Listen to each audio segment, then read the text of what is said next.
আসসালামু আলাইকুম, আমন্ত্রণ চ্যানেল সংবাদের সঙ্গে আছি হৃদয় হোসেন। বিস্তারিত সংবাদের শুরুতেই জানিয়ে দিচ্ছি সুপারফেস ফর্টিফাইড সয়াবিন তেল সংবাদ শিরোনামগুলো। গুমের শিকার ব্যক্তিদের সম্পত্তি বন্টনে আইন হবে বললেন আইন উপদেষ্টা। পরিবারের সদস্যদের ক্ষতিপূরণ ও পুনর্বাসনের পরিকল্পনা। 5 আগস্টের পরও বিচার বহির্ভূত হত্যা নির্যাতন চলছে বলে ইসলামী আন্দোলনের অভিযোগ। বৈষম্য নিরসনে জুলাই আন্দোলন হলেও তা বাস্তবায়ন হয়নি মন্তব্য। জলবায়ু সম্মেলনে 1,500-এর বেশি লবিস্টের অংশগ্রহণকে উদ্দেশ্যের সাথে সাংঘর্ষিক মন্তব্য। জলবায়ু সংকট মোকাবেলা অনিশ্চয়তায় পড়ার আশঙ্কা।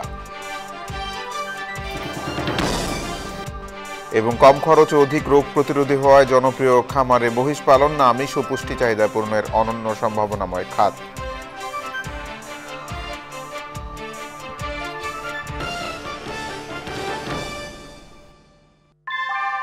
আমরা তৈরি করি বিশ্বমানের জার্মান প্রযুক্তির ভূমিকম্প সহনশীল থার্মিক্স রড, যা আপনার স্থাপনাকে নিরাপদ রাখে প্রজন্ম থেকে প্রজন্ম। সালাম স্টিল, মোস্ট ডিউরেবল স্টিল। সংবাদ শিরোনামগুলো জানাচ্ছিলাম। এখনকার সংবাদ আয়োজন একই সঙ্গে চ্যানেল আই ইউটিউব চ্যানেল এবং চ্যানেল আইয়ের ওটিটি প্ল্যাটফর্ম আই স্ক্রিনে লাইভ স্ট্রিম হচ্ছে। অন্তর্বর্তী সরকারের উপদেষ্টারা বলেছেন, খুনের চেয়ে গুম ভয়াবহ। যারা গুমের শিকার হয়েছেন তাদের সম্পত্তি বন্টনে উত্তরাধিকার বিষয়ে আইন হবে।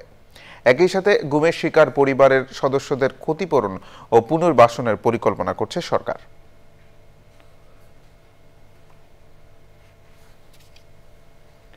5 আগস্টের পরও বিচার বহির্ভূত হত্যা, দখল, জুলুম, অত্যাচার, নির্যাতন চলছে বলে অভিযোগ করেছেন ইসলামী আন্দোলন বাংলাদেশের সিনিয়র নায়েবে আমির মুফতি সৈয়দ মোহাম্মদ ফয়জুল করিম। যে বৈষম্য দূর করার জন্য জুলাই আন্দোলন হয়েছিল তা এখনও দূর হয়নি বলে মন্তব্য করেছেন তিনি।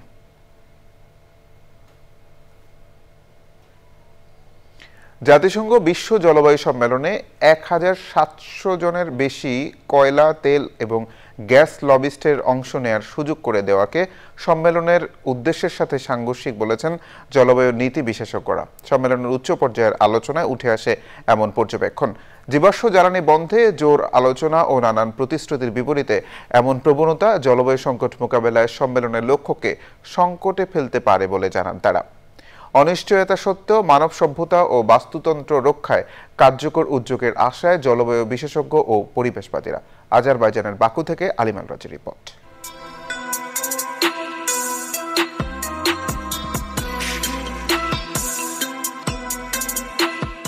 হুমকিতে থাকা সভ্যতা রক্ষায় প্রায় 3 দশক ধরে আয়োজিত হচ্ছে জাতিসংঘ বিশ্ব জলবায়ু সম্মেলন।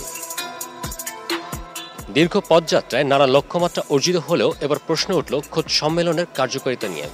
জাতিসংঘের প্রাক্তন মহাসচিব বান কি মুন, আয়ারল্যান্ডের সাবেক প্রেসিডেন্ট মেরি রবিনসন, প্রাক্তন ইউএন জলবায়ু প্রধান ক্রিশ্চিয়ানো ফিগুয়েরেস এবং বিখ্যাত জলবায়ু বিজ্ঞানী জোহান রকস্ট্রমের মতো প্রভাবশালী ব্যক্তিরা একটি চিঠিতে জাতিসংঘকে জানিয়েছেন, কপ সম্মেলন আর কার্যকর নয় এবং এর প্রক্রিয়াটি আরও সহজ করা উচিত। বিশ্ব রাজনীতির ও ক্ষমতাধর পালাবদল ও প্রভাবশালী কিছু দেশের পিছুটান নীতি সত্ত্বেও চলমান কপের সম্ভাবনা দেখছেন বিশেষজ্ঞরা।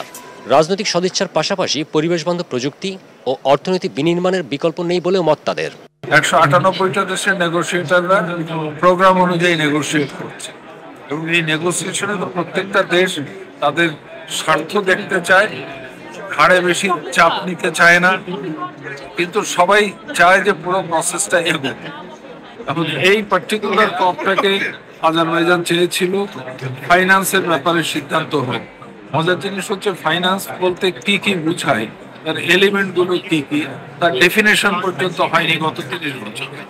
অনিশ্চয়তা কাটিয়ে সমন্বিত উদ্যোগে জলবায়ু ন্যায্যতা প্রতিষ্ঠার আহ্বান পরিবেশবাদী সংগঠনগুলোর।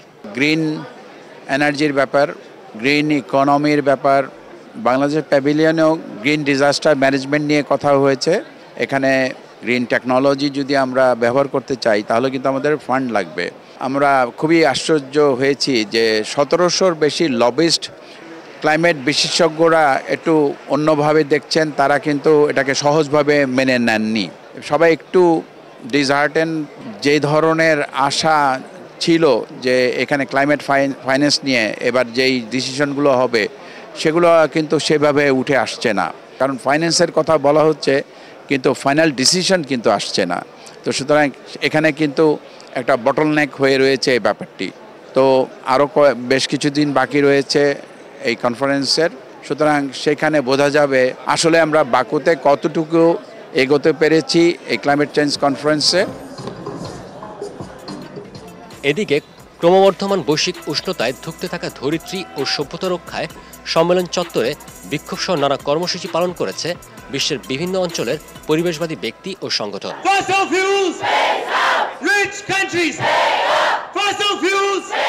সাম্প্রতিক তথ্য ও গবেষণা অনুযায়ী 2022 সালে তাপজনিত কারণে শুধুমাত্র ইউরোপেই 68,000 মানুষের মৃত্যু হয়েছে। পূর্বাভাস অনুযায়ী যদি বৈশ্বিক উষ্ণতা এভাবে বাড়তেই থাকে তাহলে অদূর ভবিষ্যতে হুমকিতে পড়বে পুরো সভ্যতা। সংকট উত্তরণে তাই জীবাশ্ম জ্বালানি ব্যবহার বন্ধের পাশাপাশি প্রয়োজন ব্যাপক সবুজায়ন। আলিম আল রাজি, চ্যানেল আই, বাকু, আজারবাইজান। কম খরচ এবং অধিক রোগ প্রতিরোধী হওয়ায় খামারে মহিষ লালন পালন বেশ জনপ্রিয় হয়ে উঠছে। সাভারে এক শিল্পোদ্যোক্তা তার শিল্প প্রতিষ্ঠানের পতির জমিতে গড়ে তুলেছেন বিশাল প্রাণী সম্পদের খামার। তিনি বলছেন মহিষ হতে পারে দেশের আমিষ ও পুষ্টি চাহিদা পূরণের অনন্য এক খাত। বিস্তারিত জানাচ্ছেন শাইখ সিরাজ। সাভারের শিল্পাঞ্চল এলাকায় শিল্পোদ্যোক্তা মোহাম্মদ আব্দুল কাইয়ুম 5 একর জমিতে গড়ে তুলেছেন গবাদি প্রাণীর বড় খামার। খামারে গরু ছাগলের পাশাপাশি আছে গয়াল আর মহিষ। মুরাটা সবচেয়ে বেস্ট, মানে গ্রোথ এবং সব মিলে দেখতে সুন্দর, মানে দুধেও ভালো, মানে 14-15 লিটার, অনেক 20 লিটারও পাওয়া যায় দুধ। আচ্ছা, জাফরাবাদি, এটা জাফরাবাদি জাত। এইগুলি আলবিনো না? অ্যালবিনো। ওর মাংস মুরার থেকে টেস্ট। সারা বছরে আমি সেল করি, কিন্তু কোরবানির পারপাসে মহিষ ছিল 200 প্লাস আর গরু ছিল 100-র উপরে। লাভের হিসেবে উদ্যোক্তা মহিষ পালনেই ভবিষ্যৎ সম্ভাবনা দেখছেন। 4 বছর ধরে আমি মহিষ পালতেছি। প্রতি বছর আমি দেখছি মানুষ এখন আস্তে আস্তে মহিষের প্রতি আগাচ্ছে। মহিষের যে রোগ বালাই না, এই জিনিসটা তো অনেকেই জানে না যে এই মাংসটা স্বাস্থ্যের জন্য অনেক বেস্ট। একটা মুর্রা মহিষের যদি 1 টন হয়, এই মুর্রাটা আমরা সর্বোচ্চ 5 থেকে 6 লাখ টাকা বিক্রি করি। 1 টনের একটা শাহিওয়াল 10 থেকে 15 লাখ টাকা বিক্রি হয়। তাহলে আমি 5 লাখ টাকা দিয়ে যে মাংসটা পাবো, আমি 10 লাখ টাকা দিয়ে তো ওই মাংসটা পাবো না। শখ থেকে শুরু হলেও এই খামার এখন হয়ে উঠেছে নিশ্চিত আয়ের উৎস। মোটামুটি মুনাফা অলমোস্ট 40-50 লাখ টাকা হয়, কোনো 20 লাখ, মানে কোনো সময় লাভ হয়, কোনো সময় লস হয়। চতুর্থ শিল্প বিপ্লব বিকশিত সময়ে প্রাণী সম্পদ খাত সহ কৃষিতে বিনিয়োগ বাড়ছে শিল্পোদ্যোক্তাদের। গত 2 দশকে বাংলাদেশে প্রাণী সম্পদ খাতের যে পরিবর্তন ঘটেছে তার পেছনের এই কাইয়ুমদের মতো উদ্যোক্তারাই অগ্রণী ভূমিকা রেখেছে। শুধু বাণিজ্য নয়, এই প্রাণী সম্পদের বিষয় বৈচিত্র্যের দিক থেকে শুরু করে তারা প্রযুক্তির ব্যবহারে এই খামার ব্যবস্থার একটা পরিবর্তন হয়েছে। এখন দরকার উৎপাদিত মাংস, দুধ এবং এর বাণিজ্যিক রূপ ভ্যালু অ্যাড করে ভোক্তাদের কাছে স্বল্প মূল্যে পৌঁছে দেওয়া। সাভারের রনকবাড়ি থেকে শাইখ সিরাজ, চ্যানেল। সংবাদের এই পর্যায়ে বিরতি নিচ্ছি, আর বিরতির পর জানিয়ে ফিরছি।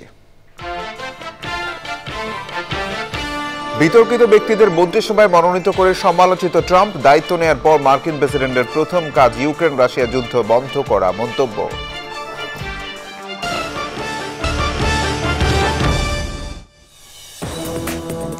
বিরতির পর আবারও আমন্ত্রণ চ্যানেলের সংবাদে। এবার আমিন জুয়েলার্স আন্তর্জাতিক সংবাদ।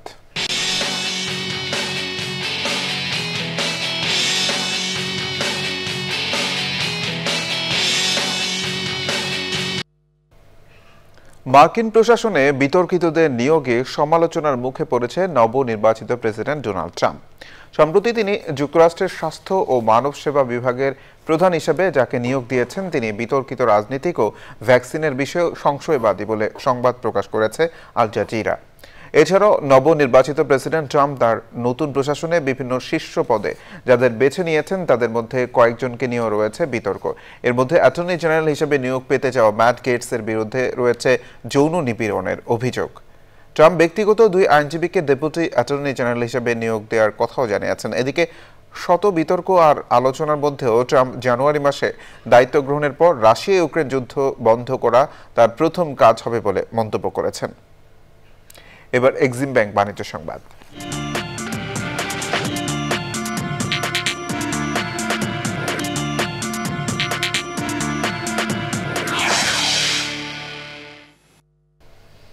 ওয়ালটন ডিজিটাল ক্যাম্পেইন সিজন 21 এর স্থানীয় প্রচারণার অংশ হিসেবে পাবনার সুজানগর বাজারে বর্ণাঢ্য র্যালি সহ নানা কর্মসূচি পালন করেছে Walton exclusive distributor Khokon electronics. Walton logo, T shirt, festoon, banner ও প্লে কার্ড বহনকারী র্যালিটি সুজানগর বাজার থেকে শুরু হয়ে উপজেলা কমপ্লেক্স, সুজানগর হাসপাতাল ও থানা প্রদক্ষিণ করে ভবানীপুরে শেষ হয়। ভবানীপুর সিএনজি পাম্পের মাঠে ব্যান্ড পার্টি, তালে তালে মেয়েদের হাড়ি ভাঙা খেলা এবং সামাজিক দায়বদ্ধতার অংশ হিসেবে সুজানগর বাজার পরিষ্কার পরিচ্ছন্ন করা হয়। সে সময় ছিলেন ওয়ালটন ডিস্ট্রিবিউটর নেটওয়ার্কের deputy operative director Moudud Parvez Mamun, regional sales manager Rakibul Islam, Khokon ইলেকট্রনিক্সের স্বত্বাধিকারী মাহমুদ খোকন মোল্লা সহ স্থানীয় গণ্যমান্য ব্যক্তিরা। সংবাদে আবারও বিরতি নিচ্ছে।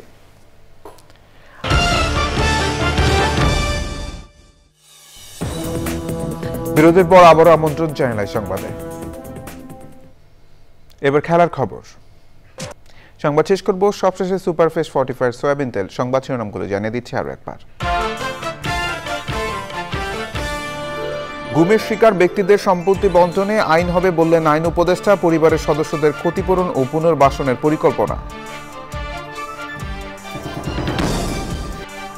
5ই আগস্টের পরও বিচার বহির্ভূত হত্যা নির্যাতন চলছে বলে ইসলামী আন্দোলনের অভিযোগ। বৈষম্য নিরসনে জুলাই আন্দোলন হলেও তা বাস্তবায়ন হয়নি মন্তব্য।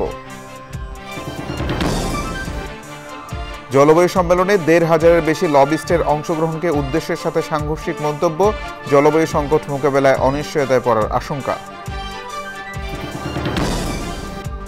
এবং কম খরচ ও অধিক রোগ প্রতিরোধী হওয়ায় জনপ্রিয় খামারে মহিষ পালন আমিষ ও পুষ্টি চাহিদা পূরণের অনন্য সম্ভাবনাময় খাত।